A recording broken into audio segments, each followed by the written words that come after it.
30 दिसंबर की रात थी। आसमान में काले बादल ऐसे उमड़ रहे थे जैसे कोई बड़ा तूफान आने वाला हो। रह रहकर बिजली कड़क रही थी और शहर की चकाचौंध से दूर नीलगिरी अपार्टमेंट के सामने एक टैक्सी आकर रुकी। 10:30 बज रहे थे जब आरुषि अपना सामान लेकर नीचे उतरी। सामने खड़ी वो पुरानी बिल्डिंग देखकर ही उसे थोड़ा अजीब लगा। दीवारें सीलन भरी थीं और वहां की हवा में कुछ भारीपन था। आरुषि गेट की तरफ बढ़ी तो देखा वहां एक बूढ़ा वॉचमैन रामू काका बैठा है। उसकी आंखें एकदम सफेद और बेजान थीं, जैसे वो देख तो रहा हो पर उसकी नजरों में कोई चमक ना हो। आरुषि ने हिचकते हुए कहा, नमस्ते काका, मैं आरुषि, फ्लैट 1312 की नई मालकिन। काका ने धीरे से सर उठाया और उनके चेहरे पर एक ऐसी मुस्कान आई जिसे देखकर किसी के भी रोंगटे खड़े हो जाएं। उन्होंने चाबियों का गुच्छा उसकी तरफ बढ़ाते हुए कहा, आ गई बेटी, हम सब तेरा ही इंतजार कर रहे थे। ये ले चाबी, पर संभल कर, आज की रात बहुत भारी है। आरुषि जैसे तैसे 13वें फ्लोर पर पहुंची। कॉरिडोर की लाइटें बार बार जल बुझ रही थीं। उसने कांपते हाथों से 1312 नंबर का दरवाजा खोला। अंदर सब कुछ सफेद चादरों से ढका हुआ था। आरुषि के मन में एक ख्याल आया, यार, शहर के बीच इतना बड़ा फ्लैट मुझे इतने सस्ते में मिल कैसे गया? पर उसने खुद को तसल्ली दी। वाइन की एक बोतल खोली और सोफे पर बैठ गई। पर्स से दादाजी की फोटो निकालकर वो मुस्कुराई।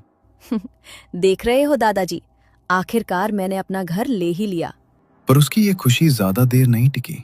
ठीक 11:30 पर सन्नाटे को चीरते हुए एक लैंडलाइन फोन की घंटी बजी। आरुषि का माथा ठनका, क्योंकि उसने तो कोई फोन लगवाया ही नहीं था। उसने डरते डरते रिसीवर उठाया। दूसरी तरफ से किसी के जोर जोर से सांस लेने की आवाज आ रही थी। उसने पूछा, हेलो, कौन बोल रहा है? उधर से एक बेहद डरावनी और धीमी आवाज आई, दरवाजा खुला छोड़ देना आरुषि, आज 31 तारीख की रात है, हम सब आ रहे हैं। आरुषि की सिकटी पिट्टी गुम हो गई। उसने फिर पूछा, कौन बोल रहे हैं आप? आरुषि की बात अभी पूरी भी नहीं हुई थी कि दूसरी तरफ से जोर जोर से हंसने की डरावनी आवाजें आने लगी और अचानक फोन कट हो गया। पहले तो आरुषि को लगा कि कोई उसके साथ प्रैंक कर रहा है, लेकिन अगले ही पल उसका दिल जोर से धड़कने लगा। उस शहर में उसे कोई जानता तक नहीं था, ना ही उसके किसी दोस्त के पास इस घर के लैंडलाइन नंबर की जानकारी थी। आरुषि डर के मारे फोन पटक देती है।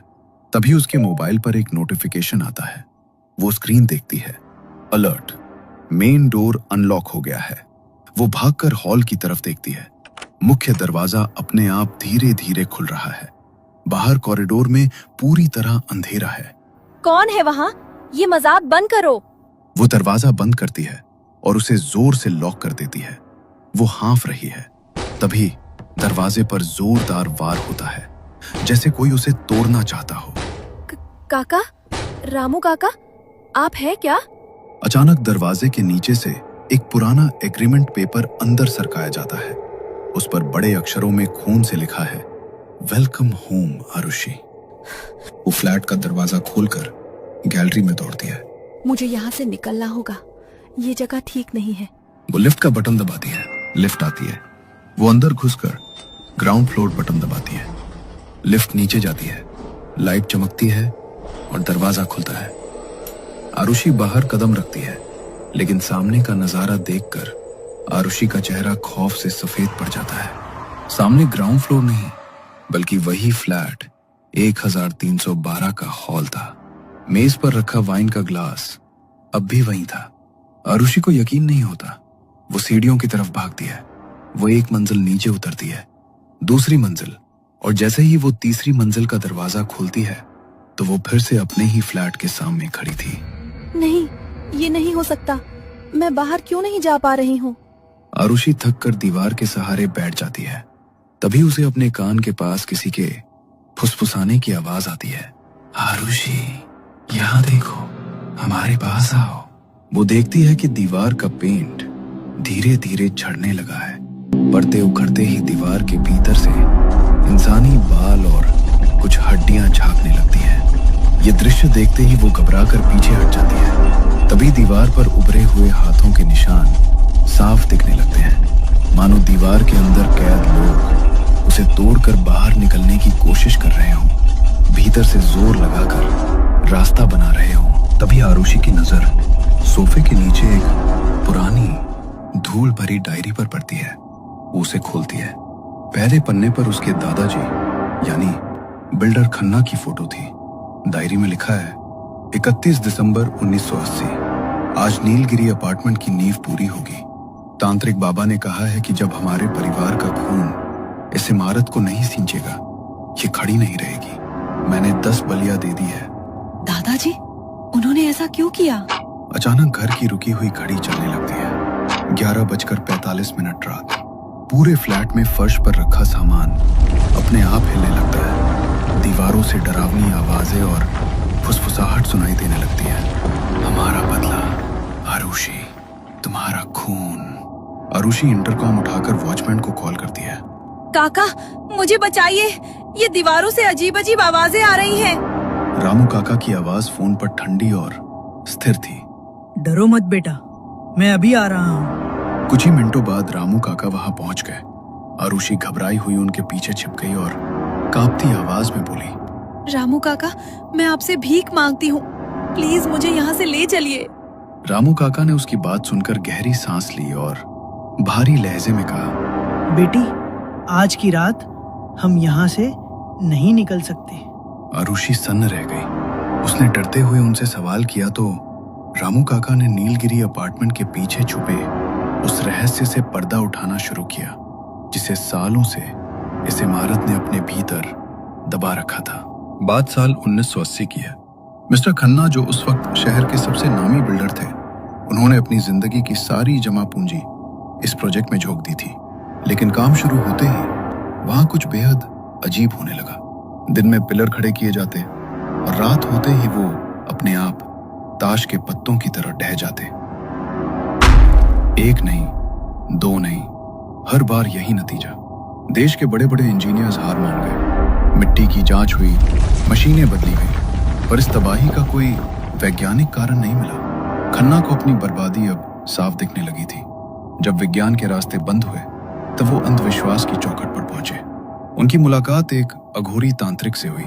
उस तांत्रिक ने जमीन को घूरते हुए बस इतना कहा, खन्ना, ये जमीन ईंटों का बोझ नहीं, ये तो कुछ और मांग रही है। इमारत खड़ी करने का वादा तो मिला, लेकिन एक भयानक शर्त के साथ। शर्त थी 31 दिसंबर 1980 की काली रात को कुल 11 बलियां। उसमें कहा, देख, वो 10 बलियां गुमनाम मजदूरों और बेघरों की चलेगी, जिनकी गिनती न पुलिस के पास है न ऊपर वाले के पास।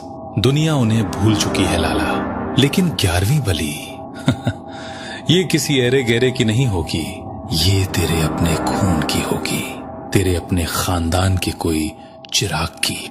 डर और लालच में अंधे होकर खन्ना ने इंसानियत बेच दी। उसमें उन 10 मजदूरों को धोखे से मौत के घाट उतार दिया। उनका खून नींव में पड़ते ही इमारत सचमुच खड़ी होने लगी। लेकिन जब 11वीं बलि का वक्त आया, जब खन्ना को अपने ही परिवार का गला काटना था, तो वो पीछे हट गए। उनकी हिम्मत जवाब दे गई।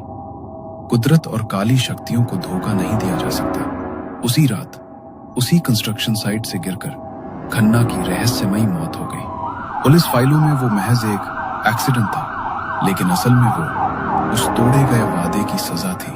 तंत्र अधूरा रह गया और बस तभी से नीलगिरी अपार्टमेंट की वो प्यासी दीवारें अपनी उस आखिरी 11वीं बलि के इंतजार में आज भी जाग रही है। कहानी सुनते सुनते आरुषि का गला सूख चुका था।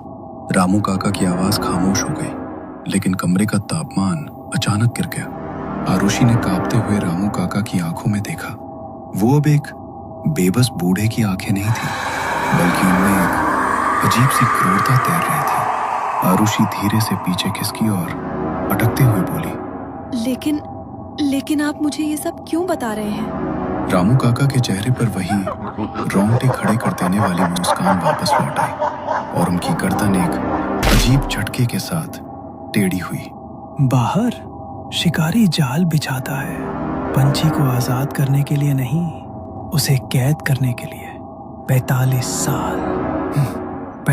साल से मैं इस गेट पर बैठा हूं ताकि खन्ना का खून वापस आए और उस अधूरे वादे को पूरा करे। आरुषि को झटका लगा। उसे समझ आ गया कि जिसे वो अपना रक्षक समझ रही थी, वो दरअसल इस काल कोठरी का पहरेदार है। मतलब वो 11वीं बलि मैं हूँ? हाँ, तुम्हारे दादाजी ने जिन 10 मजदूरों को इन दीवारों में चिनवाया था, उनमें मैं भी एक था। हम सब की रूहें भूखी हैं, वो तुम्हारे इंतजार में दीवारें पकड़े खड़े हैं। आज हिसाब बराबर होगा। तभी दीवार घड़ी ने टिक टिक करना बंद कर दिया। कांटा 11:59 पर था। अचानक कमरे की बत्तियां बुझ गईं और सिर्फ बिजली की कड़कड़ाहट की रोशनी रह गई। आरुषि को उन रूहों ने दीवार के अंदर खींच लिया। घड़ी में 12 बज गए और सब कुछ